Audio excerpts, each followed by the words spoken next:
अस्सलाम वालेकुम everyone, welcome to my channel and I hope you all are doing really well. आज के lecture में हम एफआईआर के टॉपिक को ही कंटिन्यू करने वाले हैं। तो कल के लेक्चर में हमने एफआईआर क्या होती है, एफआईआर किसको रजिस्टर करवाई जाती है, किन केसेस में रजिस्टर करवाई जाती है, इसको रजिस्टर करवाने का मकसद क्या है, एफआईआर किन चीज़ों पर मुश्तमिल होती है और एफआईआर के लिए जो नेसेसरी रिक्वायरमेंट्स हैं, इन सब चीज़ों को हमने कल डिस्कस किया था। लेकिन एफआईआर से रिलेटेड जो रिमेनिंग एस्पेक्ट्स हैं उनको हम इंशाल्लाह आज की वीडियो में क्लियर करेंगे।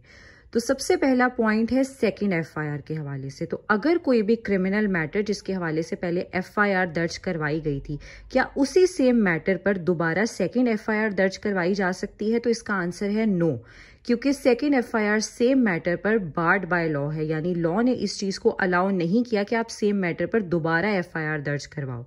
उसके बाद जैसे कि मैंने आपको बताया था कि एफआईआर कोई भी शख्स रजिस्टर करवा सकता है जिसने किसी भी कॉग्निजेबल ऑफेंस की जो कमीशन है उसको या तो देखा हो या तो उसके पास मालूमात मौजूद हो। तो ऐसा नहीं है कि अगर कोई जो है कंप्लेनेंट या इन्फॉर्मेंट जाकर पुलिस स्टेशन में एफआईआर रजिस्टर करवा रहा है तो वो ही सिर्फ एफआईआर हो सकती है। समटाइम्स डाइंग डिक्लेरेशन, यानी ऐसा कोई बयान जो कि कोई शख्स मरते हुए दे रहा है, यानी या उसको अगर ये खतरा है कि वो मर जाएगा और उसे इस हालत में लिया जा रहा है कि उसकी कंडीशन काफ़ी ज़्यादा सीरियस है, उस स्टेटमेंट को भी एफआईआर के तौर पर ट्रीट किया जा सकता है। तो एफआईआर जो है ये एक पब्लिक डॉक्यूमेंट है, लिहाजा इसको सील नहीं किया जाता। डाइंग डिक्लेरेशन वाला जो प्रिंसिपल है ये हमारे पास बकायदा केस लॉ में एक जजमेंट के थ्रू जुडिशरी की तरफ से मौजूद है। उसके बाद बात आती है सप्लीमेंट्री या further statement of complainant / इंफॉर्मेंट under section 161 CrPC.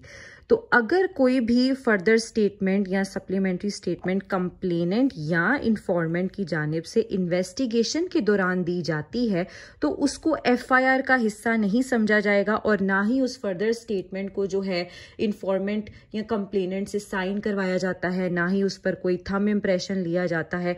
Further या सप्लीमेंट्री स्टेटमेंट का मकसद सिर्फ यही होता है कि जो भी कोई फैक्ट्स एफआईआर में स्टेट किए गए थे उनको मजीद क्लैरिफाई करने के लिए, ताकि अगर कोई एम्बिग्विटी है किसी पॉइंट पर तो उसको रिमूव किया जा सके। लेकिन अगर कोई भी पर्सन सप्लीमेंट्री या फर्दर स्टेटमेंट में जो कंप्लेनेंट है वो कोई ऐसी स्टेटमेंट दे देता है कि जिसकी वजह से केस का कॉम्प्लेक्शन जो है, उसका जो कॉन्टेक्स्ट है वो चेंज हो रहा है, तो उस पॉइंट पे जो फिर लाइबिलिटी है, जो ऑनस है, जो बर्डन ऑफ प्रूफ है, वो प्रोसिक्यूशन साइड पर जाएगा कि वही उसको प्रूफ करे।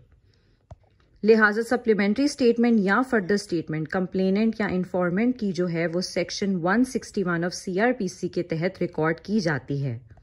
क्योंकि एफआईआर पुलिस को रजिस्टर करवाई जाती है, लिहाजा कोई भी शख्स अगर किसी भी कॉग्निजेबल ऑफेंस की कमीशन के हवाले से एफआईआर रजिस्टर करवाने के लिए पुलिस स्टेशन आता है तो पुलिस ड्यूटी बाउंड है कि वो उसके वर्जन को, उसकी इंफॉर्मेशन को एफआईआर के तहत बाकायदा लॉ के अकॉर्डिंग रिकॉर्ड करे, और अगर तो वो एफआईआर फॉल्स प्रूव होती है तो वो मैटर कॉम्पिटेंट जुरिस्डिक्शन के मजिस्ट्रेट को फॉरवर्ड करके एफआईआर डॉक्यूमेंट को कैंसिल करवाया जाएगा। लेकिन अगर वो एफआईआर, वो मैटर, वो इंफॉर्मेशन सच्ची साबित होती है तो उस पॉइंट पर पुलिस रिपोर्ट अंडर सेक्शन 173 जो है कॉम्पिटेंट जुरिस्डिक्शन के मजिस्ट्रेट को with in 14 to 15 days forward की जाती है। अब बात आती है फॉल्स एफआईआर दर्ज करवाने की। तो अगर कोई भी शख्स किसी दूसरे शख्स के खिलाफ गलत एफआईआर दर्ज करवाता है तो फिर लॉ में क्या रेमेडी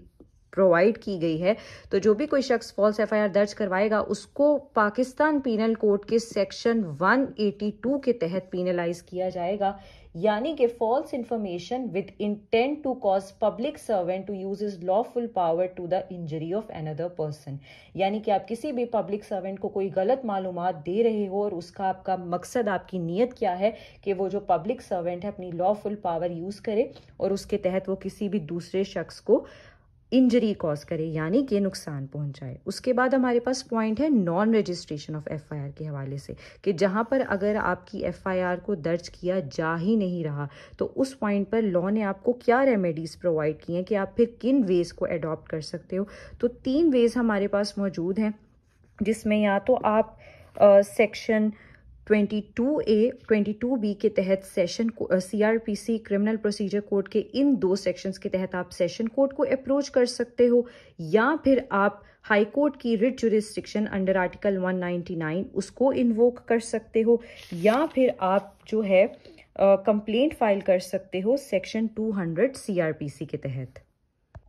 आज के लेक्चर में हमने एफआईआर से रिलेटेड जिन चीज़ों को डिस्कस किया है वो सेकेंड एफआईआर थी, then duty of police to register FIR, फिर डाइंग डिक्लेरेशन के हवाले से कि क्या वो एफआईआर के तौर पे ट्रीट हो सकती है, देन एफआईआर एक पब्लिक डॉक्यूमेंट है उसको सील नहीं किया जा सकता, उसके बाद नॉन रजिस्ट्रेशन ऑफ एफआईआर के हवाले से हमारे पास क्या अदर रेमेडीज़, क्या अदर मेथड्स मौजूद हैं जिन्हें हम अडॉप्ट कर सकते हैं। उसके बाद अगर कोई शख्स फॉल्स एफआईआर रजिस्टर करवा देता है किसी दूसरे शख्स के खिलाफ तो फिर उसके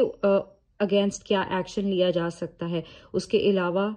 फर्दर और बेटर स्टेटमेंट जो कि सेक्शन 161 सीआरपीसी के तहत रिकॉर्ड की जाती है, क्या वो एफआईआर का पार्ट होती है या नहीं, ये सारी चीज़ें हमने डिटेल में डिस्कस की। लिहाजा अगर आपको कोई कंफ्यूजन है तो आप कमेंट सेक्शन में ज़रूर पूछ सकते हैं। बाकी वो लोग जिन्होंने अभी तक मेरा चैनल सब्सक्राइब नहीं किया उनसे रिक्वेस्ट है कि काइंडली चैनल को सब्सक्राइब कर दीजिए।